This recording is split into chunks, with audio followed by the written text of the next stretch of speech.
আজকে আমি crafting and বিল্ডিংয়ের অরিজিনাল টেক্সচার প্যাক কেন আসছে না এটির একটি ডাউনলোড করার একটি ট্রিক্স দিব। সর্বপ্রথমে আপনারা অনেকেই একটা জিনিস দেখেন যে আপডেট করার পর ক্রাফটিং অ্যান্ড বিল্ডিংয়ের অরিজিনাল টেক্সচার এটা চলে যায়। তো এটি ঠিক করার জন্য আপনাদের প্রথমে প্লে অপশনে ক্লিক করে শপ অপশনে ক্লিক করতে হবে এবং শপ অপশনে ক্লিক করার পর আপনাদেরকে স্ক্রল করতে থাকতে হবে।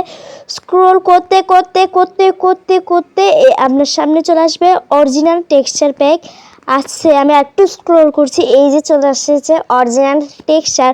ফ্রি অপশনে ক্লিক করার পর আবার ফ্রি অপশনে ক্লিক করবেন এবং ডাউনলোড অপশনে ক্লিক করলে আবার করবেন এবং করতে করতে যখন এমন একটা ইন্টারফেস চলে আসবে সামনে, এই যে এই যে চলে এসেছে ইন্টারফেসটা এবং আপনি ব্যাক দিবেন।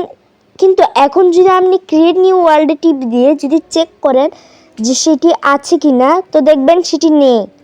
দেখাচ্ছি আপনাদেরকে, এই যে সেটি নেই, কারণ একটু সময় লাগে।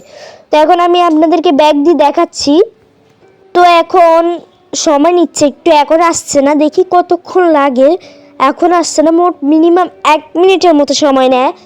তো এখন আসছে না, আসবে। তো এতক্ষণে আপনারা আমাকে প্লিজ সাবস্ক্রাইব করে লাইক করে দিন।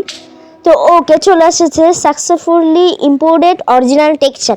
তো এখন যদি প্লে অপশনে গিয়ে ক্লিক করেন তাহলে দেখতে পারবেন যে আপনাদের অরিজিনাল টেক্সচার প্যাকটা চলে এসেছে। তো আমি গিয়ে দেখাচ্ছি, এই যে অরিজিনাল টেক্সচার প্যাক। তো এরকম করে আপনারা অরিজিনাল টেক্সচার প্যাক লাগাতে পারেন এবং ডাউনলোড করতে পারেন। তো এমন একটা টিপসের জন্য আমাকে সাবস্ক্রাইব করে লাইক করে দিন। তো টাটা, বাই বাই।